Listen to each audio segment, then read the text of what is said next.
So guys, कैसे हो आप सब? आई होप कि हमेशा की तरह योयो हो गए। मैं भी एकदम बढ़िया हूँ। और आज मेरे साथ खड़े हैं पंडित जी, जो कि हैं फ्रेंड्स मोटर कंपनी के ओनर। और जो पंडित जी हैं, इन्हीं के यहाँ से मैं अपनी कार में अक्सर काम करवाया करता हूँ। और पंडित जी की जो शॉप है गूगल मैप्स पे मैंने ही डाली थी। और आज लगभग 2 साल या 2.5 साल बाद में फिर से आया हूँ पंडित जी के यहाँ। तो पंडित जी बताइए, मेरी गाड़ी में क्या क्या दिक्कत है? इसकी बेल्ट इंजन वाली खराब है और एक टेंशन खराब है। अच्छा, और पंडित जी जरा हमारे व्यूअर्स को ये भी बता दीजिए कि इस बेल्ट का ओरिजिनल प्राइस और टेंशनर का ओरिजिनल प्राइस क्या है, और जो नॉर्मल अच्छी कंपनी की आती है उसमें क्या प्राइस? भाई बेल्ट बेल्ट और वो लेके आना भाई अपना भी नाम बता दो कैमरे में देख कर। अच्छा, तो ये देखो आमिर भाई हैं, बेल्ट और इसलिए ये टेंशनर अकेले ओरिजिनल आता ही नहीं है जी। ये पूरे असेंबली के साथ आती है, लेकिन अच्छी कंपनी का मिल जाएगा वही करीब 3.5 मिनट में।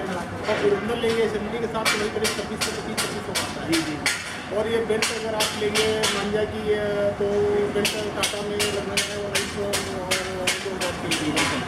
और मार्केट में बाहर से लेंगे अच्छी कंपनी की तो वही 7 तो एक बार गाइस मैं आपको पास से दिखा देता हूँ कि ये जो रोलर है ये मैं अपनी कार में ऑलरेडी चेंज करवा चुका हूँ। तब मुझे इतनी नॉलेज नहीं थी तो मैं ठग गया था 2600 रुपीज़ का, 2600 रुपये का सिर्फ रोलर लेकर के आया था मैं ये, ठीक है। और यही भैया बता रहे हैं कि 550 रुपीज़, 550 रुपये का मुझे आराम से मिल जाएगा। और ये जो बेल्ट है, ये मेरी बेल्ट ख़राब हो गई है। इस बेल्ट का भैया काम क्या होता है, ज़रा ये बता दीजिए। ये बेल्ट इंजन के जितने लगे हुए पार्ट्स हैं सारे उसी से यूट्यूब चैनल में, जैसे कि अल्टरनेटर है, एसी कंप्रेसर है और पावर स्टीयरिंग है, ये सब इसी से। अच्छा, तो गाइज आपने सुन लिया ना कि ये बेल्ट कितनी ज़्यादा इंपॉर्टेंट है। और अगर आपको पता नहीं दिखाई दे रहा होगा कि नहीं दिखाई दे रहा होगा, जो मेरी बेल्ट है इसमें जगह जगह पे ना क्रैक्स आ गए हैं। और ये जो बेल्ट है कभी भी धोखा दे सकती थी। और आपको पता है कि मैं अपनी कार लेकर के पूरा इंडिया टूर पे कहीं ना कहीं निकला रहता हूँ, कभी कहीं। तो ऐसा ना हो कि मेरे साथ ये धोखा हो जाए, तो इसलिए मैं पंडित जी के यहाँ आया हूँ। तो अब मैं जा रहा हूँ ये जो सामान है वो लेने के लिए। तो मैं आपसे आगे मिलता हूँ, ठीक है? ठीक है पंडित जी, जाता हूँ मैं सामान लेके आता हूँ।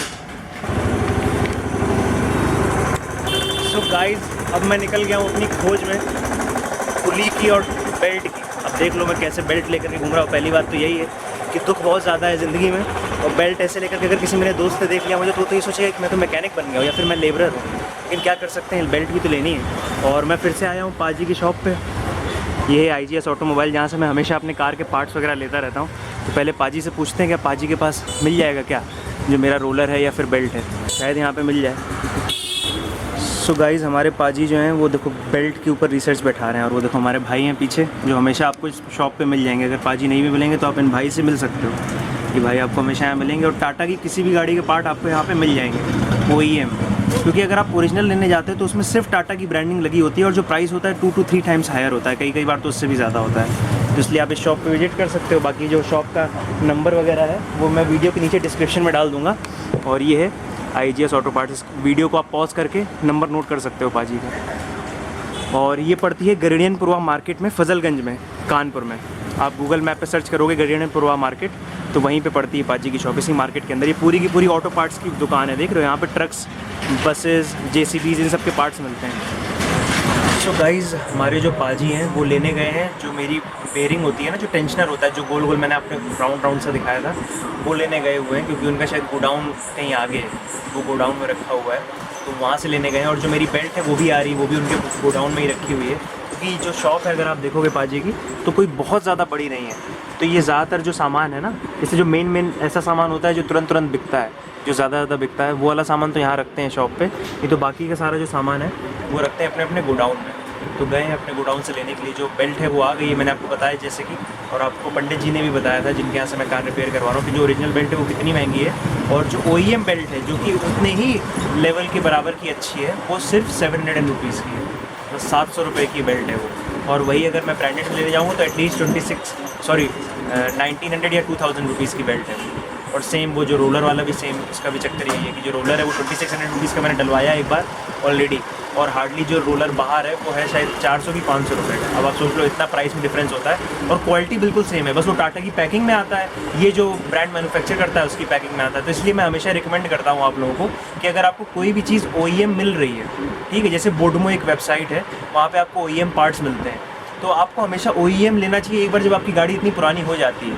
जब आपको पता है सेम वही क्वालिटी है, सेम वही चीज़ है, तो फालतू में वो ज़्यादा पैसे क्यों वेस्ट करने यार। उतने का डीजल डलवाओ, उतने का बाइक में पेट्रोल डलवा लो, कहीं घूम फिर के आ जाओ, कुछ खा पी के आ जाओ। मैं तो ऐसे सोच के काम करता हूँ। तो मिलता हूँ आपसे जब एक बार दोनों चीज़ें आ जाती हैं और फिर आपको टोटल प्राइस बताता हूँ कितने का कौन सी चीज़ आई है। सो गाइज़ मैंने ले ली है बेल्ट और ये है कॉन्टिनेंटल की। तो अगर आप भी अपनी कार के लिए बेल्ट वगैरह ले रहे हो और अगर आपकी कार भी टाटा की है तो ये जो बेल्ट होती है यही टाटा की पैकिंग में आती है और अराउंड 1700 to 1800 रुपीज़ की है यही वाली बेल्ट, जो कि मुझे पड़ी है 700 रुपीज़ की। देख लो आप, कॉन्टिनेंटल की बेल्ट है ओरिजिनल। और जो ये बेयरिंग है ये है लुक कंपनी की, IN है, देखो साइड में लिखा हुआ IN है। इसी का जो टर्बो चार्जर होता है वो भी इसी ब्रांड का आता है। और लुक देखो साइड में लिखा हुआ है, मैं आपको दिखा देता हूँ। ये है 640 रुपीज़ का। ये जो पुली है, ये जो ऊपर पुली लगी हुई है ये पुरानी वाली पुली है। तो जो लुक की पुली होती है सबसे बेस्ट होती है, जो आप देख रहे हो ना मेरे हाथ में। तो अगर आपको भी पुली वगैरह लेनी है, टेंशनर जो लेना है, तो लुक कंपनी का ही लेना। थोड़ा सा महंगा होता है, अगर आप दूसरे ब्रांड्स का लोगे तो वो अराउंड 450 या 400 रुपीज़ का है। लेकिन इसका महंगा तो है, लेकिन महंगे के साथ साथ क्वालिटी बेस्ट है इसकी। और आपको पता ही है कि मैं अपनी कार कहीं भी लेके निकल जाता हूँ तो मैं इतना नहीं सोचता हूँ, 100-200 रुपये के लिए चीज़ बढ़िया होनी चाहिए, कहीं ऐसा ना हो बीच रास्ते में धोखा हो जाए। बाकी ये देखो यहाँ पे भी मांजा खड़ी हुई हैं, दो, एक ये खड़ी है, उसके बगल में खड़ी हुई है, देखिए दो मांजा खड़ी हुई हैं। और ये आ गए हम पंडित जी की वर्कशॉप पे। पंडित जी जो है टाटा की गाड़ियों के स्पेशलिस्ट हैं और इनकी शॉप भी गिरिडीनपुरवा में है, हुंडई के सर्विस सेंटर के जस्ट अपोजिट में। ये देखो हुंडई का सर्विस सेंटर है ये। और ये देखो एक सफारी खड़ी हुई है, फिर एक इंडिगो खड़ी हुई है, फिर अंदर हमारी वाली कार खड़ी हुई है। तो एक बार जब सामान फिट वगैरह होने लगेगा तो मैं आपको दिखाता हूँ सब कुछ। देखो मेरा ट्राइपॉड रखा हुआ है इधर सब लोग बैठे हुए हैं। जो सामान है वो मैंने पंडित जी को दे दिया है। पंडित जी ये ब्रांड सही है ना दोनों? जी जी, बढ़िया ब्रांड।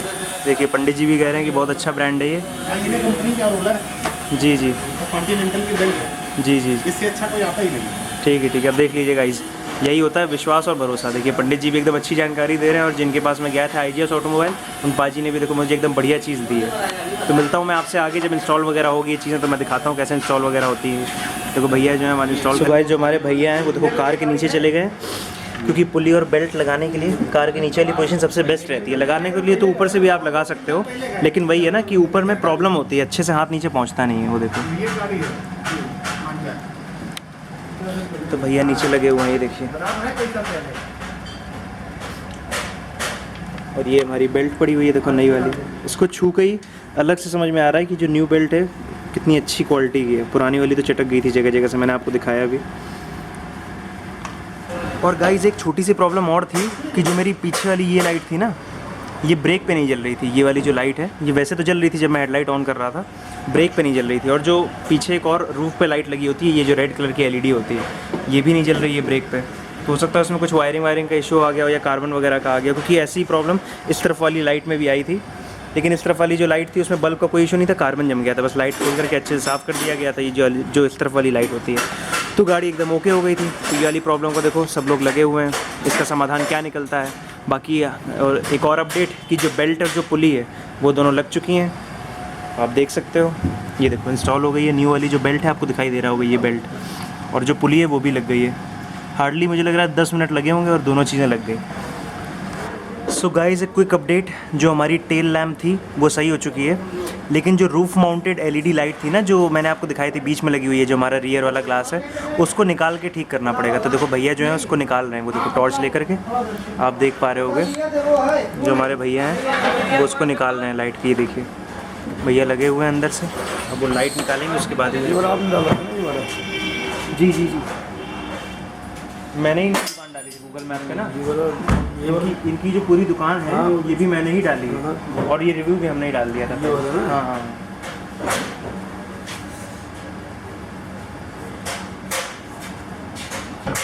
तो एक बार गई जब लाइट वगैरह ओपन हो जाती है तो मैं आपको दिखाता हूँ।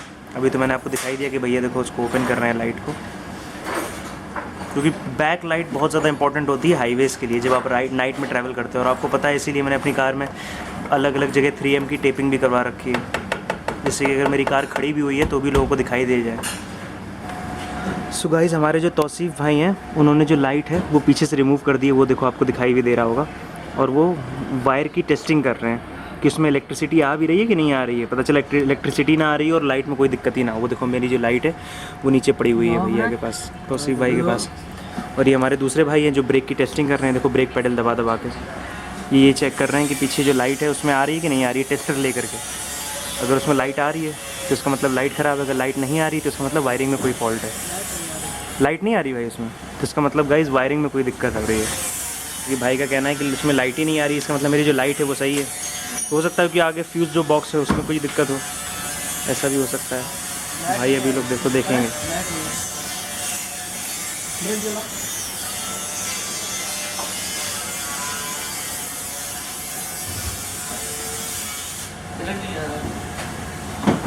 सो गाइस, जैसा कि अभी पता चला है कि उसमें करंट नहीं आ रहा है, तो अब देखते हैं कि पंडित जी का नेक्स्ट स्टेप क्या होता है, क्या करते हैं वो आगे। ठीक है, तो जैसे जैसे कुछ होगा तो मैं आपको अपडेट कर दूंगा।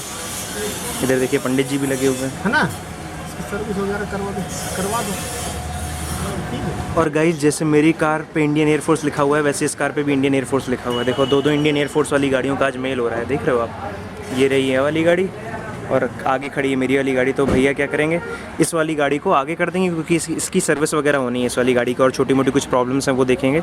और मेरी वाली कार में तो सिर्फ सारा काम हो ही गया, सिर्फ लाइटिंग वाला इशू है, तो वो कार मेरी पीछे लगा दी जाएगी बैक करके, क्योंकि वहाँ पे जो नीचे जगह है ना, जहाँ से नीचे घुसा जाता है गाड़ी के, वो जगह काफ़ी यूटिलाइज़ होती है जब सर्विस वगैरह का काम होता है। तो इसलिए ये वाली गाड़ी लगेगी आगे और मेरी वाली गाड़ी आएगी पीछे। ये देखो मेरी गाड़ी पीछे हो रही है, पंडित जी कर रहे हैं पीछे।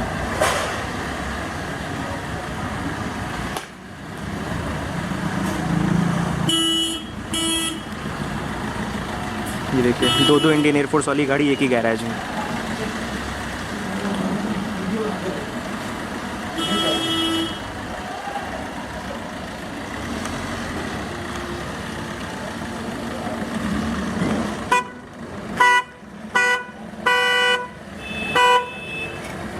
अब वो देखिए इंडिगो आ रही है, पहले इंडिगो आके खड़ी हो जाए, फिर मेरी गाड़ी पीछे खड़ी हो जाएगी। और उधर वो शताब्दी की बस बैक हो रही है जो कानपुर से दिल्ली में चलती है डेली रात को। वो देखिए शताब्दी की जो बसेज़ होती हैं उनकी सर्विस भी यहीं पे बगल में होती है, कोई मैकेनिक है उनके यहाँ सर्विस वगैरह होती है। वो देखिए बस बैक होकर के आ रही है। इधर पंडित जी हैं हमारी कार में, ये देखिए पीछे वाली सीट डाउन करके उनको आराम से स्पेस मिल जाएगा।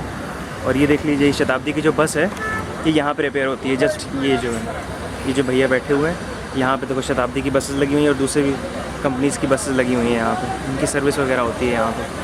और इस वाली जो बस है इसमें वॉशरूम भी होता है, तो वॉशरूम के लिए ऊपर जो वाटर टैंक है वो भी आपको दिखाई दे रहा होगा छत पे। देखो वो देखो वाटर टैंक रखा हुआ है बस की छत पे। So guys, a new update, जो वायरिंग है उसको ढूंढने में बहुत ज़्यादा टाइम लग रहा है, आप देख लो, क्योंकि ज़रा सी वायर है वो, और वो पता नहीं कहाँ से नीचे गई हुई है। बस एक बार वो मिल जाए तो फिर उसको टेस्ट कर पाएँ हम लोग। देखो पूरी रबड़ वगैरह हट रही है, जो डोर में लगी होती है रबड़ इंसुलेशन के लिए, वो देखिए पूरी रबड़ हटा के नीचे रखी गई है। ये देखिए इधर वाले डोर की भी, आगे वाले की भी, और पीछे वाले डोर की भी, ये देखिए पूरी रबड़ निकाली गई है। और देखिए तो वायरिंग ढूंढी जा रही है। एक बार वायरिंग मिल जाए तो उसके बाद चेक किया जाए कि उसमें इलेक्ट्रिसिटी क्यों नहीं आ रही, कि उसमें इलेक्ट्रिसिटी फ़्लो नहीं कर रही है। क्योंकि मेन इश्यू है कि उसमें इलेक्ट्रिसिटी आ ही नहीं रही है, या तो बीच से कहीं से कटा है, या फिर टूट गया है, या फिर कुछ और है जो मिल गई शायद वायरिंग।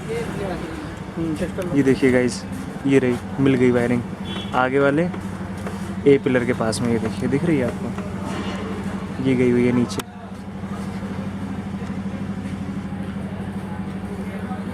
अब इसको चेक किया जाएगा टेस्टर से पूरी की पूरी वायरिंग को। सो गाइस, वायरिंग तो सही हो गई, लेकिन जो लाइट है ना उसमें भी कुछ प्रॉब्लम है, क्योंकि उसमें इलेक्ट्रिसिटी आने के बाद फिर भी वो नहीं जल रही है। तो हमारे पंडित जी जो हैं वो इंजीनियर भी हैं, तो पंडित जी अपनी इंजीनियरिंग दिखाएंगे यहाँ पे। देखिए बिल्कुल पोज वोज लेकर के लगे हुए हैं पंडित जी इसको रिपेयर करने में, लाइट को पेचकस लेकर के। तो एक बार जब लाइट रिपेयर हो जाती है तो मैं आपको बताता हूँ फिर। बाकी उधर जो हमारे भाई हैं वो पूरी की पूरी जो रबड़ वाली, जो इंसुलेशन वाली रबड़ होती है, पूरी की पूरी उसको सेट कर रहे हैं। ये देखिए वो सेट हो गई है बस। और पीछे वाली जो सीट थी वो भी डाउन कर दी गई थी, तो उसको भी भाई ने सेट कर दिया बस, एकदम ओके हो गई गाड़ी।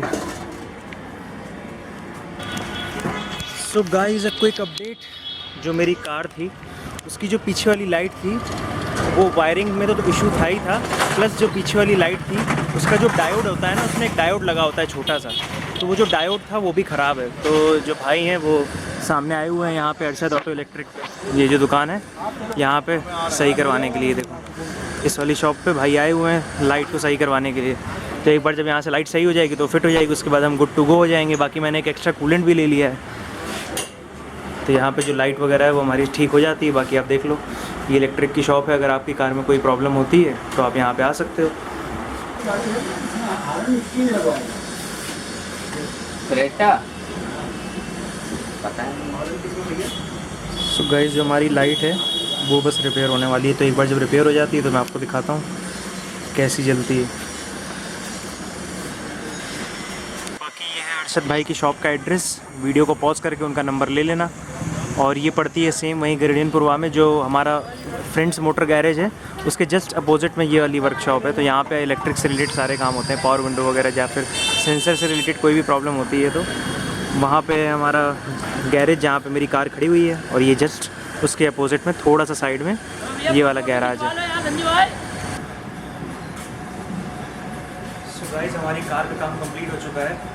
मैं सुबह आया था लगभग 11:30 बजे और अभी बज रहे हैं 2 दोपहर। तो मेरी गाड़ी में जितनी भी चीज़ें थी सारी सॉर्ट आउट हो चुकी है, एक्सेप्ट जो पीछे वाली लाइट थी, क्योंकि जो पीछे वाली लाइट थी उसका डायोड ख़राब था प्लस उसका रजिस्टर भी ख़राब था। ये हमें वहाँ पर पता चला जिनकी दुकान पर मैं आपको लेकर के गया था, जो सामने मैंने आपको दुकान दिखाई थी इलेक्ट्रीशियन वाली। तो अगर मुझे कहीं पे लाइट मिलती है यूज, नहीं तो मैं डलवाने वाला नहीं हूँ, कहीं से यूज मिल जाती है तो मैं डलवा लूँगा। अदरवाइज़ उस लाइट का कोई इतना बड़ा रोल नहीं था। मेरी जो मेन बैक वाली लाइट थी वो तो ठीक हो ही चुकी है। और बाकी अगर आपको कोई भी काम कराना हो तो आप यहाँ पे पंडित जी के यहाँ आ सकते हो। मैं इनका नंबर वीडियो के नीचे डिस्क्रिप्शन में डाल दूँगा। और पंडित जी की जो फीस है वो है सिर्फ और सिर्फ 300 रुपीज़। बाकी जो मेरा पार्ट्स आया था वो आया था टोटल 1340 रुपीज़, क्योंकि 700 रुपीज़ की बेल्ट थी, जो बेल्ट थी ना हमारी इंजन वाली जो बेल्ट होती है वो 700 रुपीज़ की थी, और 640 रुपीज़ की जो हमारी बेयरिंग होती है, जो हमारा टेंशनर होता है उसकी जो बेयरिंग थी वो थी 640 रुपीज़ की। तो इतने में मेरा सारा काम हो गया। वही अगर मैं शोरूम में जाता टाटा के सोसाइटी मोटर्स या किसी और में जो यहाँ पे कानपुर में अवेलेबल है, तो वहाँ पे एटलीस्ट पहले तो मेरा पूरा दिन ख़राब हो जाता है, ठीक है, हो सकता है वो बोल देते 1 या 2 दिन का टाइम, प्लस चार्जेस जो होते वो आराम से 3-4 हज़ार रुपये बना देते बिल, क्योंकि वो ऐसे होते हैं कि वो गाड़ी को हाथ तो लगाते हैं लेकिन वो 4 चीज़ें और फ्री में सही कर देते हैं, फिर उसको बिल में जोड़ देते हैं।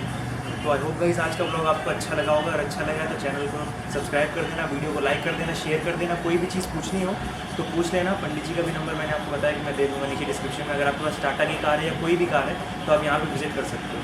ठीक है, मिलते हैं अपने नेक्स्ट ब्लॉग में। तब तक के लिए please be safe, take care, bye bye.